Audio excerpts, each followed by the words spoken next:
Morning students. आज हम lesson 8 read करेंगे ये सब्जेक्ट का, जिसका नाम है नेचुरल रिसोर्सेज। नेचुरल रिसोर्सेज क्या होते हैं? प्राकृतिक संसाधन। जो हमको चीजें प्रकृति से मिलती हैं वो नेचुरल रिसोर्सेज कहलाते हैं। ठीक है, तो सबसे पहले हम देखेंगे इसमें नेचुरल रिसोर्सेज क्या होते हैं। देखिए, ऐसे रिसोर्सेज भी होते हैं नेचुरल रिसोर्सेज जिनको हम अपनी डेली लाइफ में यूज करते हैं, जैसे air, water, soil, minerals, trees, animals. ये सारे जो है वो नेचुरल रिसोर्सेज हैं और ये हमारी डेली लाइफ में हमको कहीं ना कहीं यूज होते हैं। ओके, हमारी अर्थ जो है वो नेचुरल रिसोर्सेज से भरी पड़ी है, तो ये मैन मेड नहीं होते हैं।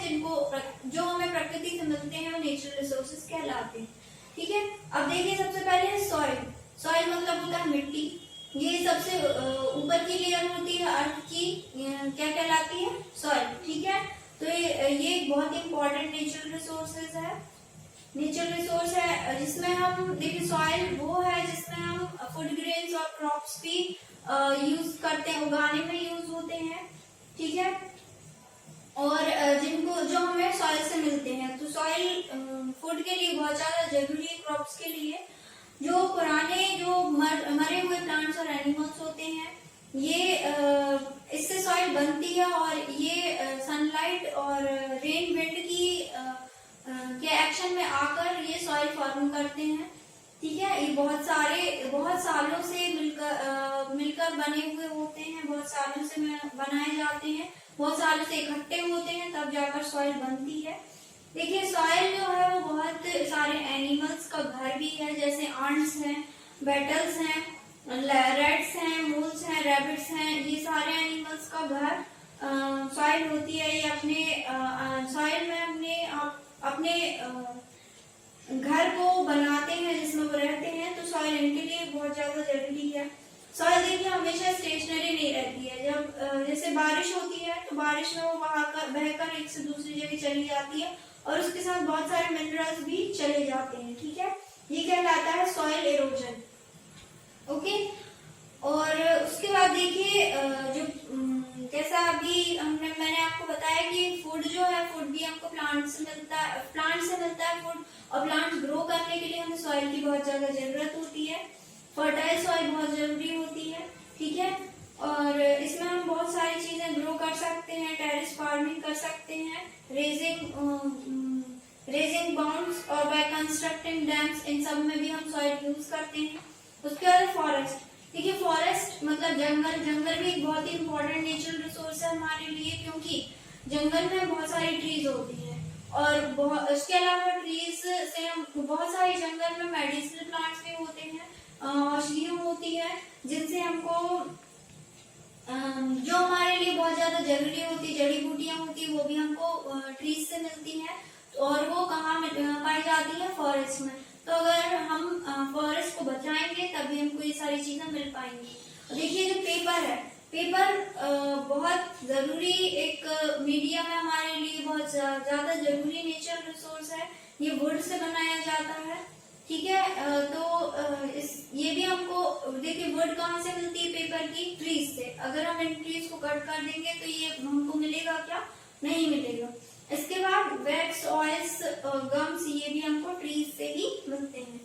Forest help us to conserve the environment in many ways. Forest हमको बहुत एनवायरनमेंट को कंजर्व करने में हेल्प करता है। देखिए, जैसे फॉरेस्ट रेनफॉल होती है, तो जो पेड़ होते हैं, फॉरेस्ट होते हैं, जंगल होते हैं, वो पानी को बचा लेते हैं, अपने अंदर एब्जॉर्ब कर लेते हैं, इसलिए वहां पर फ्लड नहीं, मतलब बाढ़ नहीं होती, सॉइल इरोजन नहीं होता है। फॉरेस्ट जो है वो बहुत सारे एनिमल्स का शेल्टर है। ठीक है, वहां पर बहुत सारे जो बर्ड्स हैं वो अपना होम बनाती है, बहुत सारे एनिमल्स वहां पर रहते हैं, वाइल्ड एनिमल्स। देखिए, इसलिए हमको उनकी देखभाल करनी चाहिए और हमको ज्यादा से ज्यादा ट्रीज लगाते रहना चाहिए। देखिए, जो चिपको मूवमेंट है, ये पिक्चर दिख रही होगी आपको, इसमें ये चिपको मूवमेंट की पिक्चर है। चिपको मूवमेंट और एपिको मूवमेंट जो है वो चलाया गया था लोगों के द्वारा। वो किस लिए? क्योंकि पेड़ों को बचाया जा सके। देखिए, चिपको मूवमेंट में क्या होता है कि जो पेड़ों को हमें बचाना है, वो पेड़ से जाके लोग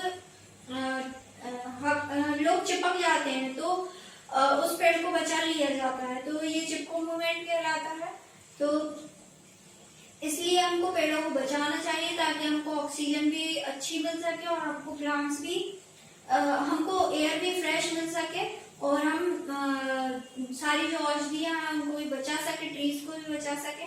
देखिए उसके बाद है वाइल्ड लाइफ। वाइल्ड लाइफ क्या होती है? देखिए जो हमारे एनिमल्स होते हैं, वाइल्ड एनिमल्स होते हैं, उनको बचाने की जो प्रोसेस होती है वो वाइल्ड लाइफ कहलाती है।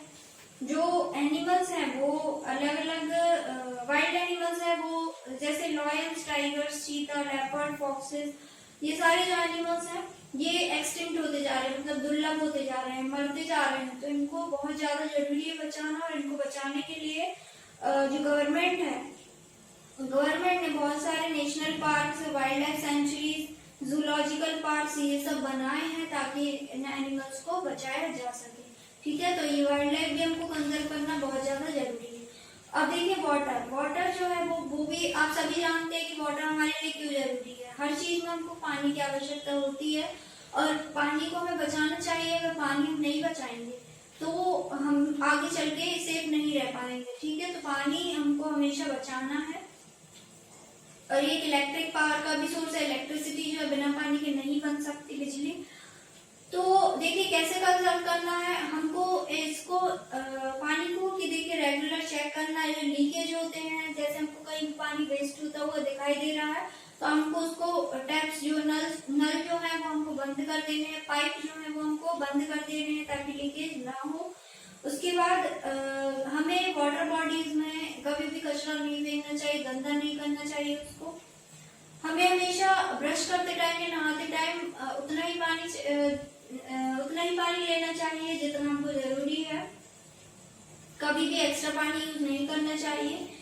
एयर जो है वो बहुत इंपॉर्टेंट नेचुरल रिसोर्स है, आप सभी जानते हैं। ये मिक्सचर है गैसेस का, तो अलग अलग गैसेस से मिलकर एयर बनती है। वाटर वेपर्स, डस्ट और स्मोक भी इसमें मौजूद होती है।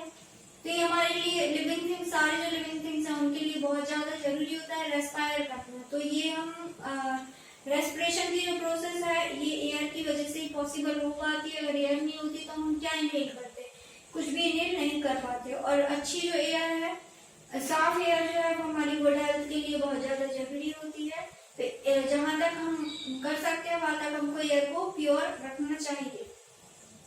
पॉइजनस गैसेस और हार्मफुल सब्सटेंसेस जो होते हैं वो एयर को इम्प्योर बनाते हैं, स्वच्छ नहीं बनाते हैं, और ऐसी एयर कहलाती है पॉल्यूटेड एयर।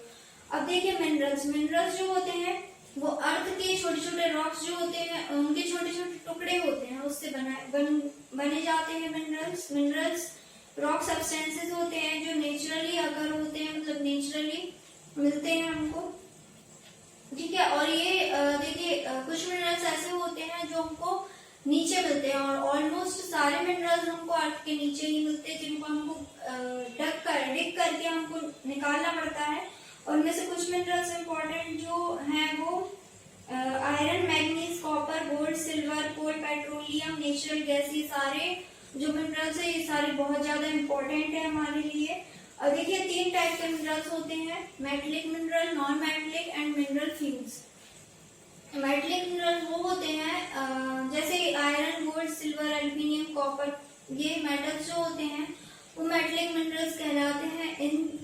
इनसे ये हार्ड होते हैं, ये मिनरल्स हार्ड होते हैं, लेकिन इनको हम कोई भी शेप दे सकते हैं अपने अनुसार। उसके बाद नॉन मेटलिक मिनरल्स जो होते हैं वो स्टोन, पाउडर्स और केमिकल्स के रूप में होते हैं, जैसे salt, mica, pumice etcetera. Mineral fuels, अब मिनरल फ्यूल्स जो होते हैं वो फॉसिल फ्यूल्स भी कहलाते हैं। ये डेड प्लांट्स और एनिमल्स से मिलकर बने हुए होते हैं, जैसे कोल, पेट्रोल, गैस, ये फॉसिल फ्यूल्स कहलाते हैं। अब देखिए मिनरल्स हमारे लिए क्यों इम्पोर्टेंट है, क्योंकि जो बहुत सारे सब्सटेंसेस है जैसे पेंसिल से लेके कंप्यूटर तक या किचन यूटेंसिल्स ले लें, बर्तन जो है वो सारे मिनरल्स से ही बनाए जाते हैं। ये इंडस्ट्रीज को रॉ मटेरियल देते हैं। उसके बाद हमको एक फिनिश प्रोडक्ट मिलता है। जो इलेक्ट्रिसिटी है वो भी हमको कोल, पेट्रोलियम से मिलती है, तो ये मिनरल्स ही हुए। उसके बाद हाउस, बिल्डिंग्स, ज्वेलरी बनाने में भी हमको मिनरल्स का यूज होता है। ठीक है, तो ये बहुत ज्यादा जरूरी होता है हमारे लिए। अब देखिए सोर्सेज ऑफ एनर्जी। सन जो है वो बहुत ही इंपॉर्टेंट सोर्स है एनर्जी का, ये आप सभी जानते हैं। हमको विटामिन डी मिलता है हमारी बॉडी को सन से। उसके बाद हमको लाइट मिलती है, हीट मिलती है, ये भी हमको सन से ही मिलता है।